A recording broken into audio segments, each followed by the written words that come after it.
Okay, I've talked about this issue before. I'm going to talk about it again because it remains a massive problem for me, which is embarrassing and makes me feel like shit that I can't get a grip of this very simple problem. That's how it seems anyway. And I used to judge people who wanted to give up smoking but never did. And I thought, why don't you just stop buying cigarettes? Why don't you stop smoking? You say you don't want to do it. You know it's bad for your health, but you keep buying the cigarettes. And I got it, Nicotine's addictive, I understand, it must be hard.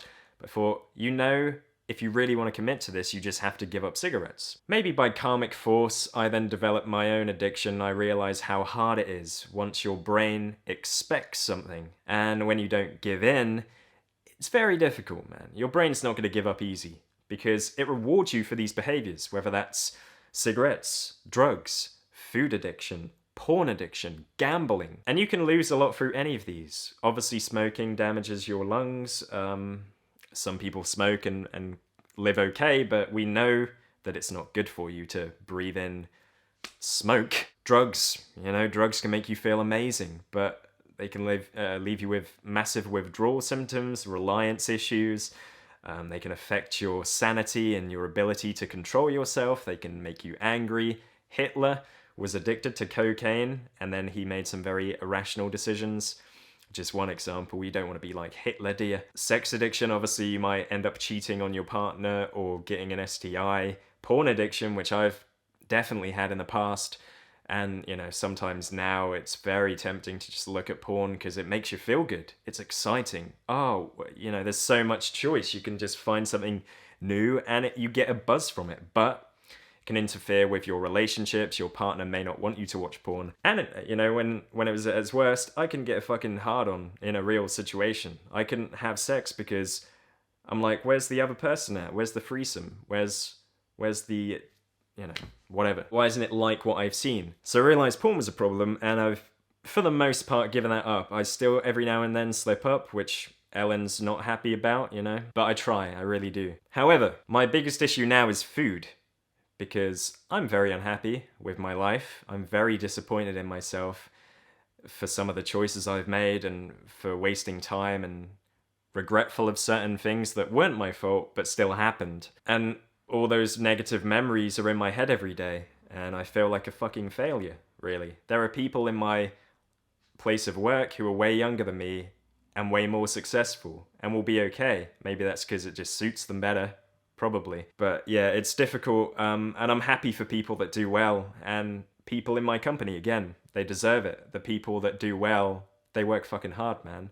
I respect them. But it's hard when you're seeing everyone else do well and you're just here still. And I did pass 3 exams. I became qualified in insurance last year, but you know me, you've watched my videos. It doesn't mean anything for me. I didn't get any positive feeling from passing those exams. I was just glad I didn't fail. I didn't have to sit them again, but I didn't care. And yeah, I feel like there's just so much on my mind every day at the moment. I keep talking about I'm approaching 30. It's just this number. Doesn't mean anything, but really, you can't help but to feel like I should be further ahead. I should have way more money. I should have a house by now. Other people have kids. I don't know if I could ever have kids. How would I be able to look after them, afford it, etc. It's around this time where you can get a bit down on yourself, a bit of a crisis, and because it's very insurmountable, there's a lot of stuff that's built up over a number of years. It would be very difficult to change. Much easier just to swallow those feelings and hide them. And while porn used to do that for me because it would tire me out and, wouldn't care as much after jizzing. With food, I overeat and then I feel like even more of a failure that I don't even have enough self-control, that I'm getting fatter, and people look at me and go, you're so lucky to be able to eat all of that every day, man, and you're just skinny. I'm like, trust me, I'm not as skinny as I was and I would like to be, because I care about my appearance and I care about my health. It's not just a shallow thing about, oh, I'm getting fatter. It's, if this continues, it will really become a problem. And then people go, okay, so you do put on weight from eating. Yes, I fucking do, just like everyone else. I say everyone else. There are genuinely some people that are tall and skinny that can seem to eat whatever they want, and they don't, but maybe they do. But it's that feeling afterwards, that complete disappointment, the same feeling you get after you've jizzed watching porn. You're like, I shouldn't have watched that. Or you watch something a bit weird, you're like, oh, why did I watch like a bukkake? You're like, what the fuck, man? It's disgusting. Turn it off. Our minds are weird. Our brains, they're like, yes, this is good, isn't it? Eating this food, watching this. Instant it finishes, yeah, I fooled you. You fell for it again. You're gonna fuck up again tomorrow. You're gonna binge eat tomorrow. Someone's gonna bring cakes in at work. You're gonna be feeling bored, regretful of choices. And you're just gonna go, I'll eat a couple. Oh fuck, that makes me actually feel happy. It's the only thing that does these days. Let's eat more. Yeah, I'm fat now. I just don't know why. Must be me thyroid. No, it's because you eat too much. Some people genuinely do have a thyroid disorder. I think the main issue for me is that I do have all these disappointments. I do have all the difficult stuff that I haven't dealt with, and I'm trying to. Going forward, I have some stuff coming up that I may talk about on this channel, may not. We'll see. Is the daily frustrations and being able to cope with them, but I don't seem to be able to have the usual skills. I have a lot of self-hatred. I have no self-esteem, and I'm realizing a lot of that has to do with childhood. Therapists always bring up childhood, like, let's talk about that. But I was thought, no, my childhood was fucking fine. But I haven't seen my dad in nearly a year, and that's pretty common. And I don't want to talk about my dad publicly, but I do feel like no connection to my dad. It's sad, man. I used to worship him. When I was a kid, I looked up to my dad so much, and now I feel like he doesn't give a shit about me. He doesn't know me as a person. He doesn't take an interest in my life. My mum, however, does.